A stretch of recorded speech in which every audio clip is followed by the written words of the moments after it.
Here are just a few Americans who, because they felt they couldn't stay out of this war any longer, crossed the Canadian border and joined up. Now they are soldiers of the Essex Scottish Highlanders of Canada. Listen while they tell you more about themselves. Lads, the adjutant has just been checking your documents, and there are a few questions that he's asked me to find out the answers to. Adams, I believe you were born in London, Ontario. Yes, sir. But where did you come from? Columbus, Ohio. And Hazelton, and I see you come from Toronto. Toronto, Ohio, sir. Toronto, Ohio. Yes, But sir. you were born in Toronto, Ontario, weren't Yes, you? sir. That's rather unusual, isn't it? Yes, sir. Brown, where did you come from? I came from Chicago, sir. Came from Chicago. Your place of birth was Windsor, I believe, eh? Yes, sir. Does that satisfy some of your questions, Mr. Adjutant? Yes, that's fine, Captain Turnbull, thank you. So you see, Mr. Adjutant, they were all born in Canada, weren't you? Yes, That's their story, and they're going to stick to it. What does it matter where they were born? The thing that counts is the ideal for which they're fighting.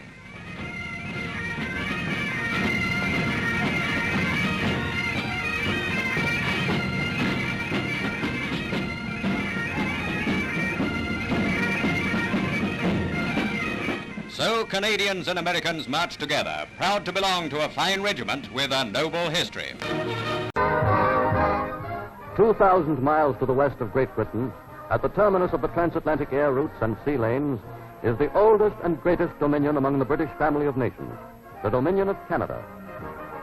Biggest nation in the Western Hemisphere, Canada stretches over 3.5 million square miles of farmland and forest, of ore-laden plains and barren wastes, which cover more than half of the North American continent. Though Canada has more in common with the United States than any other nation in the world, relatively few Americans have any real knowledge of the 11.5 million people who, just across their boundary to the north, maintain a civilization which closely resembles their own.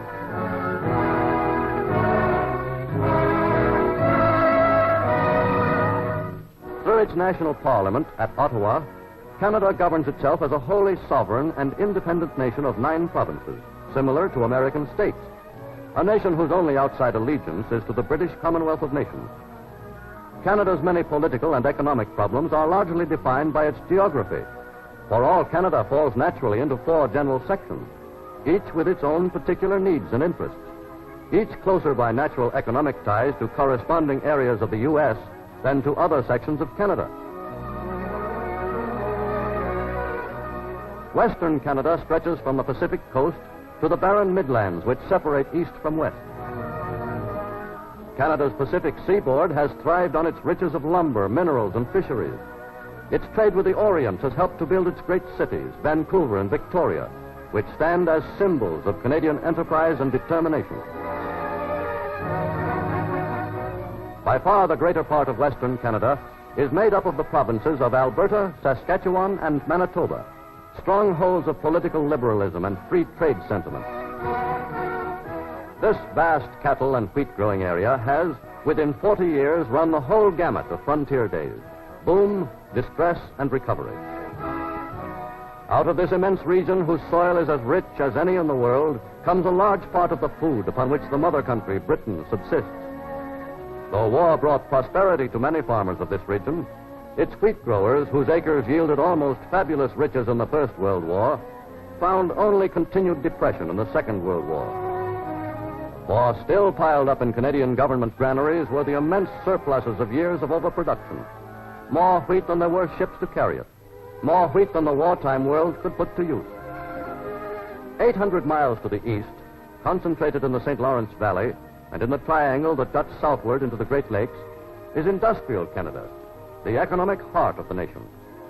Into this area has flowed most of the billions of dollars which U.S. investors have poured into Canada. In this rich and densely populated section, comprising southern Ontario and part of Quebec, is centered much of the cultural life of the nation and the management of its widespread industry and commerce.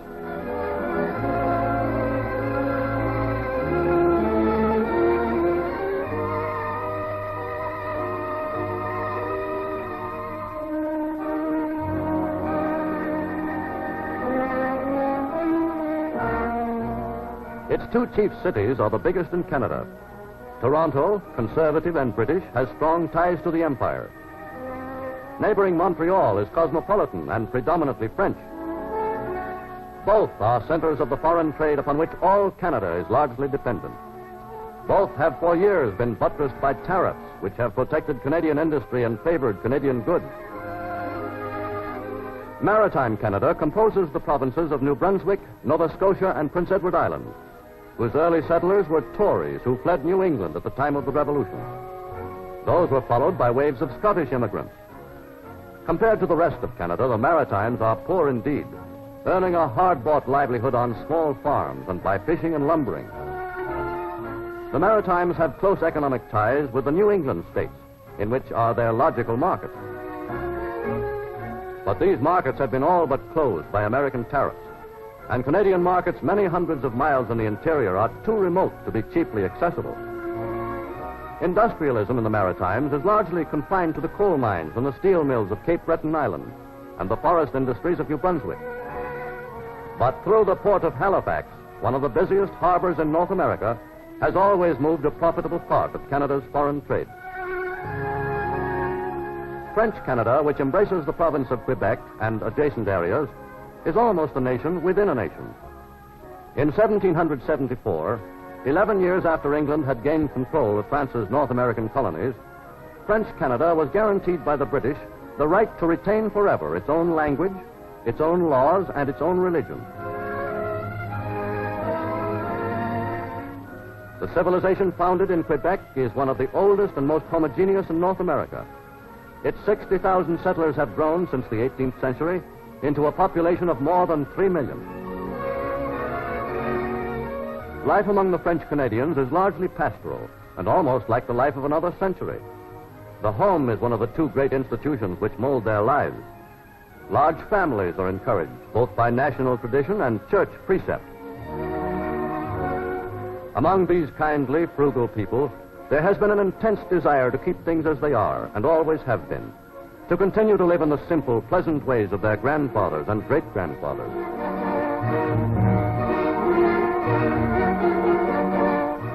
Passionately nationalistic, their traditional attachment is neither to the France of their origin, nor to the British Empire of which they are a part, but to their own land, the fields and farms of French Canada.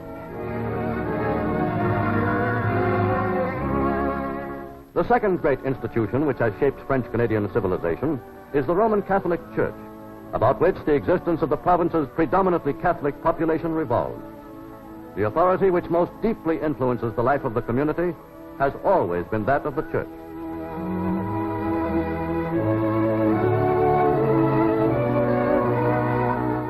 But to this land of settled and timeless ways, as to all the rest of Canada, modern times have brought swift industrialization, and with it, inevitable change. To a people who have always lived primarily by agriculture, the years since 1939 have brought an industrial upheaval of a magnitude beyond imagining. Upon the agricultural economy of the old Canada has been superimposed a vast and growing industrial establishment.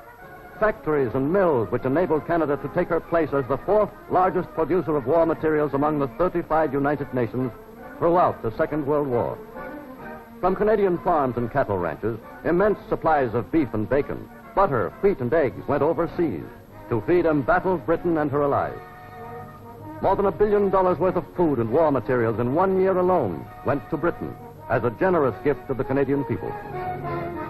But it is the dramatic and sudden changeover from a predominantly agricultural economy to widespread industrialization which has most surely altered this nation's future.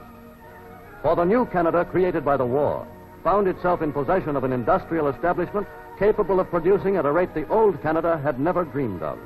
Thus, the new Canada became a veritable arsenal of democracy, supplying strategic metals, copper in vast quantities, 40% of the United Nations aluminum, 85% of their nickel. Its steel output more than doubled. And where before the war it had not one plant capable of turning out munitions on any sizable scale, it now had scores, which provided everything from airplanes to machine gun bullets. Out of a few small pre-war boatyards grew a huge Canadian shipbuilding industry, which in a single year turned out as many cargo vessels as England itself, long the leader among shipbuilding nations. During all its years of costly total war, Canada accepted from the United States neither Lend-Lease aid nor loan.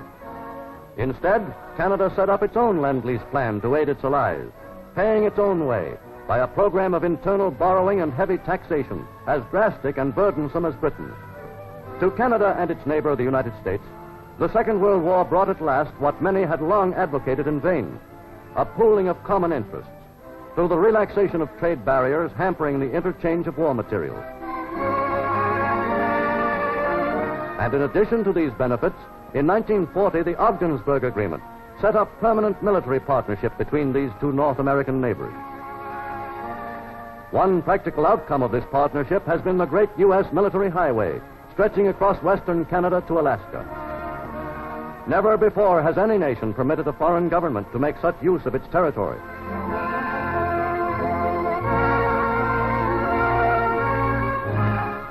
Today, far-sighted Canadians and Americans, meeting in both countries, are looking ahead to a brilliant future of cooperation, anticipating the many problems which they know can be solved only by continued mutual understanding and goodwill between the two great nations of North America. The relations of Canada and the United States have been closer than those that have ever existed between any two countries. Our freedom had a common ancestor. We have shared a continent and the way of life we have made. We have founded our relations on generous words, generous deeds, and generous thought.